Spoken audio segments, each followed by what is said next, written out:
Fala galera, como vocês estão? Sejam bem-vindos ao nosso QAcast, uma iniciativa do time de QA do Cine. Então vem com a gente e bora bater um papo de qualidade. Se organizar no trabalho para ter mais eficiência. Então eu vou conversar um pouquinho com vocês hoje sobre isso. Deixa eu só compartilhar minha tela aqui. Porque eu acho que esse é um tema muito importante aí, né? Eficiência no trabalho, né? Nas atividades. Eu vou passar assim o jeito que eu uso, né? Eu acho que existem números, não é para ser, nossa, tem que ser assim. É só um jeito, né? Como estava aberto, assim, vou falar o jeito que eu uso, que eu me adaptei, né? Então, para vocês poderem ter insights, mas fica aberto aqui para outras colaborações. Inicialmente, eu queria fazer uma pergunta para vocês. Então, eu vou colocar, não sei se vocês já usaram esse aplicativo. É só entrar nesse site, pessoal, e colocar esse código e responder as perguntas. Então, a primeira pergunta que eu queria que vocês respondessem é quais ferramentas vocês usam para organizar as suas tarefas do dia a dia. Então, vou dar um tempinho, é só acessar esse site, colocar esse código, e aí vocês vão ter três lugares para colocar o que você usa, né? Que ferramenta que você usa para se organizar nas atividades, né? Todo dia a gente tem várias atividades, e então como é que vocês se organizam? Então, por favor, entrem aí no site, coloquem um código, coloquem as ferramentas, e aqui já começou a aparecer as respostas, tá? Vou dar um minutinho aí para vocês. Legal, então aqui tá, a gente tá vendo aqui no centro o Outlook, né, que é a parte do calendário, acho que é do Outlook. Alguns usam agenda pessoal, né, outros usam até, tô vendo aqui, então anotam mesmo, né, alguns usam lousa, caderno, Gira, Excel, Post-it, To-do, enfim, são o Trello também, né? Então são essas as principais ferramentas assim que a gente utiliza para se organizar. O importante é utilizar aquela ferramenta que a gente tem mais facilidade, né? Que ela é rápida, que a gente tem acesso rotineiro para a gente se organizar. Então, muito legal isso daqui que vocês estão. Eu vou falar bastante do calendar, né? Do Outlook. Eu também uso o To-Do e uso um Notepad. Eu vou mostrar. É um negócio bem simples, nada de complexo, tá? Muito a ver com o que vocês estão falando aqui. E uma segunda pergunta é se você está satisfeito com o seu modo de organização das tarefas do trabalho. Né? Então, é só... acho que tem que clicar em algum botão aí e começar a votar. Legal. Aqui então temos bastante gente que está satisfeita, né? Tem 12 pessoas, né, que concordo totalmente, e 7 pessoas que acho que estão, assim, estou fazendo, mas acho que estou aberto aí a outras coisas, né, a repensar o modo enfim. Então é muito legal, assim, que tem bastante gente aqui que está satisfeita, que eu vou passar as minhas percepções, mas no final vou abrir aí para o pessoal comentar, e vocês, como, né, que estão satisfeitos, como é que vocês fazem. Beleza?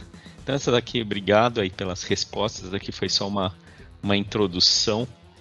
E aí vou passar aqui para pontos que eu acho importante. Eu acho que assim, A organização no trabalho, para ter mais eficiência, eu encaro que ela tem dois pontos principais. Rotina, a gente se organizar nas nossas rotinas, e uma parte de comunicação eficiente, né? Porque a maior parte do dia ou a gente está fazendo atividade ou a gente está se comunicando, né? Então a gente tem que estar buscando eficiência nesses dois pontos. Começando aqui na parte de rotina, como é que eu me organizo? Eu me organizo pelo calendário, como muitos de vocês disseram, né? Então, como é que eu faço? Bem, no início da manhã, eu dou uma olhada no calendário e me planejo para as atividades, né?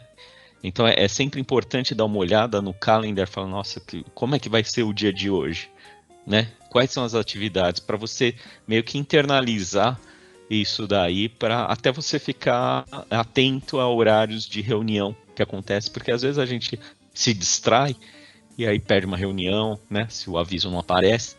Então, se você faz isso do dia à tarde vou ter essa reunião, de manhã vou ter essa reunião, isso ajuda a você saber qual é o tempo livre que você vai ter e focar naquilo que precisa, né?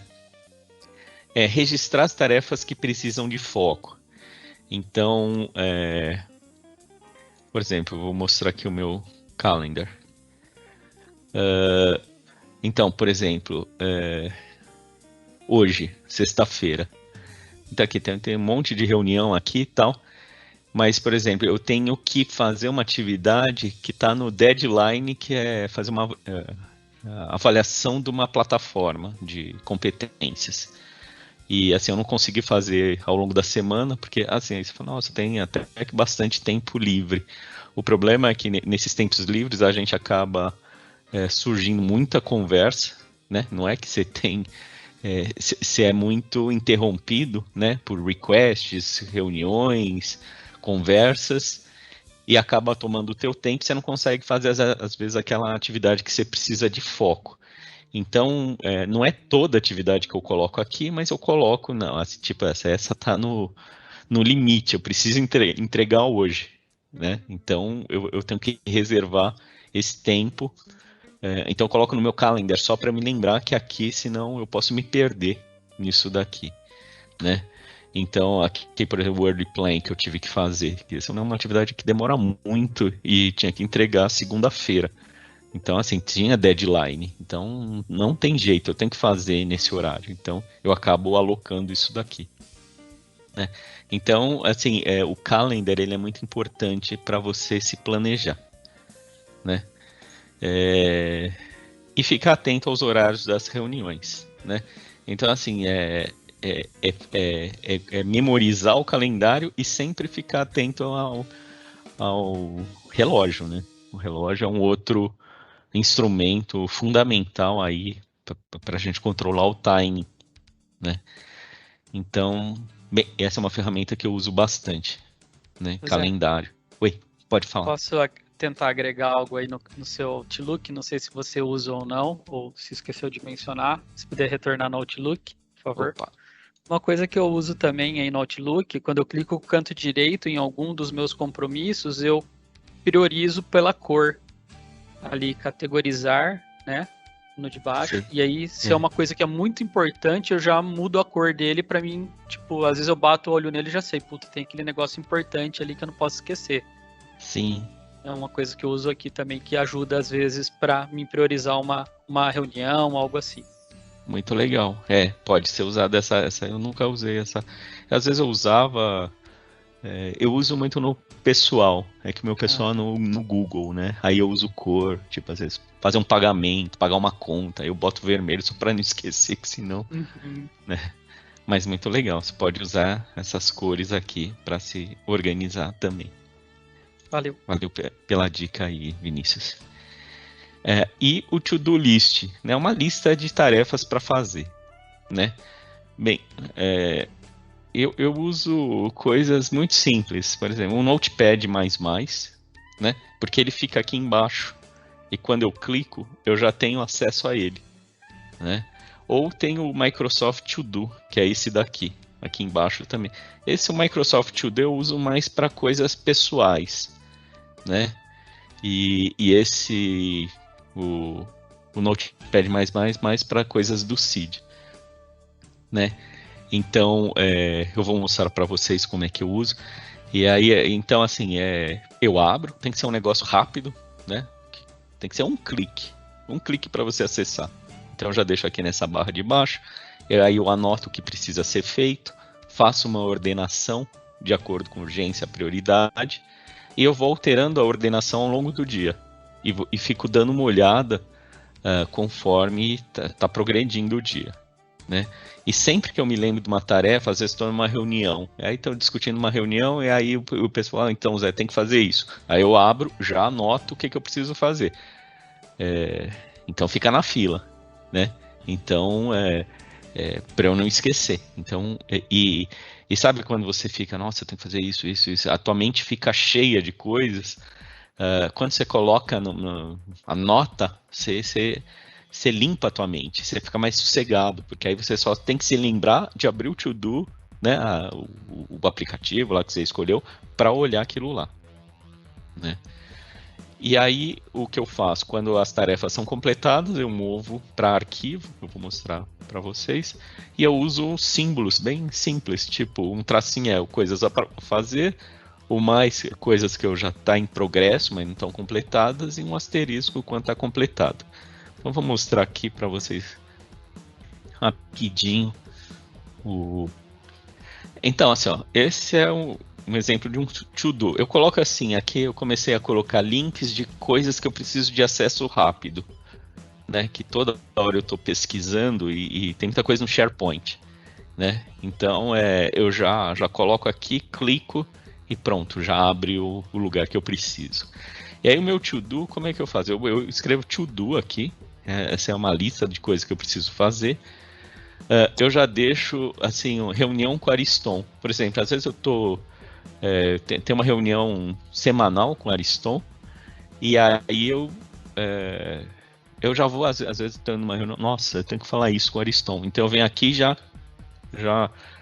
boto um item e escrevo aqui. Então já vou adicionando, porque aí quando chegar lá na reunião com o Ariston, eu já, opa, Ariston, tem que falar isso daqui com você. Então facilita, né? Eu vou acumulando as coisas que eu tenho que falar com ele. Vocês podem usar isso daqui para anotar coisas para falar na daily, né? E o archive, que eu chamo, que é o arquivo. Então, por exemplo, quando a atividade ela é realizada, eu boto um asterisco. E aí eu movo ela daqui para cá. Então, por exemplo, o que eu estou fazendo? Por exemplo, o resultado do survey de reuniões que vocês preencheram, né? Eu comecei a fazer uma análise, depois pedi para o pessoal preencher de novo, então assim, está em progresso. Então é uma atividade que está em progresso, mas eu tenho que finalizar isso daqui, consolidar os dados, etc. Tá? Por exemplo, tenho que discutir a alocação para o projeto de operação cloud. Esse daqui era preparar algo para falar na daily de hoje. Isso era uma atividade que tinha. Então, na verdade, essa estava aqui na frente, né? E então, na verdade, eu já completei. Então, aí eu venho aqui, tiro daqui e já jogo aqui no archive. Então, assim, no archive eu começo a ter um histórico de tudo que eu fiz, e aqui eu vou deixando o que eu preciso fazer. E, por exemplo, aqui tem bastante coisa da Apus, que é a plataforma de competência que eu tenho que fazer, mas eu sempre surge alguma coisa, e aí eu venho aqui e adiciono um item novo. E aí eu vou empurrando isso daqui para trás. E aí eu vou controlar. Agora chegou um momento que não vai ter como... agora eu vou ter que fazer. Aí eu aloco um tempo lá para fazer essas atividades. Mas isso daqui me ajuda a lembrar o que está pendente, né?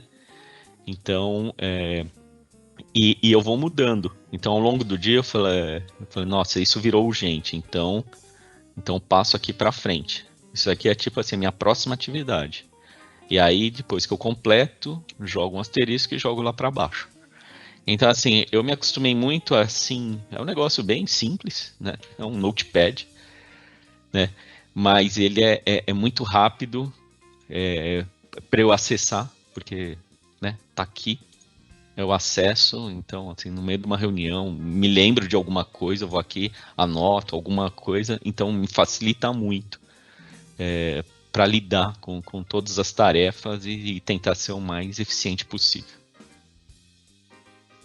Beleza? E uma outra ferramenta que eu uso é o To-Do, na Microsoft. Então, por exemplo, isso aqui é mais pessoal que eu uso, né? Então, são as minhas coisas pessoais e você, por exemplo, você pode passar aqui para cima, né? Por exemplo, eu tenho que fazer imposto de renda aí no final de semana, porque está chegando aí no deadline. Então, eu vou anotando aqui e quando você termina, você dá um clique aqui. Para trabalho, no começo eu até comecei a usar isso daqui, né? Então, por exemplo, você pode adicionar uma tarefa aqui embaixo e ela fica lá em cima, e aí você dá um clique, ela vai para concluída. Então, é uma opção, né? Mas por que eu não uso isso daqui para trabalho? Porque o trabalho ele acaba tendo muita tarefa, né? Eu acho que quando você tem poucas tarefas, até que cabe isso daqui, mas aí você começa a ter uma lista enorme disso daqui, de coisas, ele dá muito espaço, né?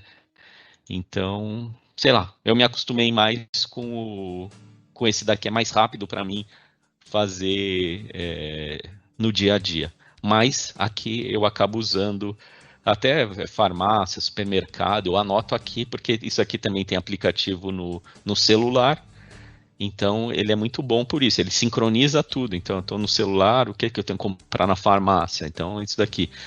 Você pode fazer lista compartilhada, então minha esposa começa a falar o que tem que comprar no supermercado, e ela vai botando lá, e quando eu estou no supermercado já vou clicando. Então essa é uma ferramenta muito útil que eu acabo usando mais para o pessoal, porque aí eu uso mais o celular do que o aplicativo aqui, né? Alguém quer comentar alguma coisa sobre essas ferramentas? Tem alguém que tem uma dica diferente? Zé, o Marcelo aqui. Eu Fala, fui um Marcelo. dos que coloquei ali que estava satisfeito, né, da forma que eu já estava trabalhando. E a forma que você colocou aí, né, do Notepad++, eu gostei bastante. Então tô até baixando ele aqui, já vou meio que copiar, para ver que sempre tem uma nova visão, né? Sim. Para trabalhar no dia a dia aí, foi bem válido para mim. Legal, legal. Então, assim, é experimentar, né? Tem gente que gosta do Planner, do como é que é o outro? O Trello, né? Eu acho assim, eles são muito úteis, né? Também é uma questão de se adaptar. O que você se adapta? Assim, eu me adapto muito bem se o negócio é muito rápido. Acesso rápido, eu mudo rápido aqui e bato o olho. Por exemplo, quando eu tô batendo o olho aqui, eu já vejo várias, né? Na minha cabeça já vem tudo isso daqui consolidado. Então, é um jeito, né? Mas, assim, tudo é válido, né? Todas as ferramentas são válidas aí para se organizar. Então, tentem uma, tentem outra, vejam o que vocês se adaptam, porque isso daqui ajuda muito. Limpa a tua mente, você não fica com aquilo na cabeça, tem que fazer isso, tem que fazer aquilo, tem que fazer isso, e aí se perde. Não, você anota lá e depois você só se preocupa em seguir aquilo lá. E você vai mudando urgência, prioridade ao longo do dia. E não é só de dia, né? Você vai botando o to-do list que é de semana, né? Vai armazenando lá. E um outro ponto, além, então, isso daqui é para gerenciar aí as tarefas, né, do dia a dia. Mas um ponto muito importante é a comunicação, né?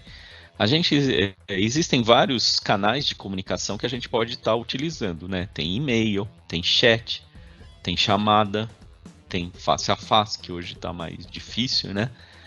E tem reuniões, né? Então, é muito importante a gente saber as vantagens e desvantagens de cada um desses canais para a gente poder optar. É melhor eu mandar um e-mail, ou é melhor eu mandar um chat, ou é melhor fazer uma chamada, ou é melhor fazer uma reunião. Então, isso é muito importante para a gente aumentar a eficiência, diminuir conflitos, diminuir desentendimento, né? Porque qual que é a diferença? Por exemplo, o e-mail, a gente tem toda a comunicação, ela é formada por uma parte verbal e não verbal, né? A verbal pode ser o e-mail. O e-mail é só escrito, né? É lógico que a gente pode usar os emojis, né? Para dar um pouquinho do feeling de como é que a gente tá, mas basicamente é escrito. Então ele pode gerar desentendimento dependendo de como você fala, né? Se você é muito direto, a pessoa, nossa, o cara tá sendo grosso, né? Então tem que tomar muito cuidado com o e-mail, porque ele é só o verbal, né? O chat também ele acaba sendo verbal, também tem os emojis que você consegue colocar, mas, por exemplo, chamada não. Chamada já tem a entonação, o jeito que você fala, tudo isso passa informação também para a pessoa. Então, dependendo do assunto que você está tratando, às vezes a chamada é melhor. Ou você fala, não, se eu ficar mandando e-mail ou falar no chat, nossa, eu vou demorar 5, 10 minutos para ficar escrevendo todo o problema, então é mais rápido eu fazer uma chamada. Então, assim, observem qual meio de comunicação mais adequado. E quando a gente está no escritório, às vezes a gente usa o face a face, né? Ou reuniões, reunião pode ser virtual ou presencial, né? Mas eu quando trabalhava assim na Motorola, eu lembro que eu presenciava muito problema. Às vezes eu falava com meu amigo, você está trabalhando aquele problema urgente? Ah, tô. Então, você falou com a área tal? Ah, não, mandei um e-mail. Você mandou, mas o negócio é urgente. Ah, não, mandei e-mail, mas demora uns 2 dias para responder. Eu falei, não, mas é urgente. Então, assim, e-mail é o canal adequado. O e-mail as pessoas demoram para responder, né? É natural. Então, assim, ou você fala pelo chat, ou você faz chamada, ou você vai na mesa da pessoa. Então, conforme a urgência vai aumentando, você vai aumentando os canais. Você vai baixando aqui os canais para ir para o mais pessoal possível. Quanto mais urgente e delicado o assunto, mais pessoal, mais face a face você tem que caminhar. Se for um negócio, não, essa é uma análise, eu preciso explicar muitas coisas, preciso anexar documento, aí não, aí o e-mail é mais adequado. Então, assim, é muito importante a gente acertar o canal de comunicação para aumentar a eficiência. O e-mail, então, assim, ele é bom para assuntos mais extensos, que você coloca anexos, que você precisa de uma formalização. E o ideal é responder em até 24 horas, principalmente quando a gente lida com a Coreia, né, que tem fuso, assim, a gente tem que buscar responder rápido, porque senão a gente perde muitos dias, né? E de prática, o ideal é responder em 24 horas um e-mail. Ou se não puder responder, avisar que você está analisando e você responde dali um tempo. Mas o e-mail a gente não tem garantia de quando a pessoa vai responder. Então, às vezes você manda um e-mail, a pessoa não responde, você chama ela num chat, se for urgente, né?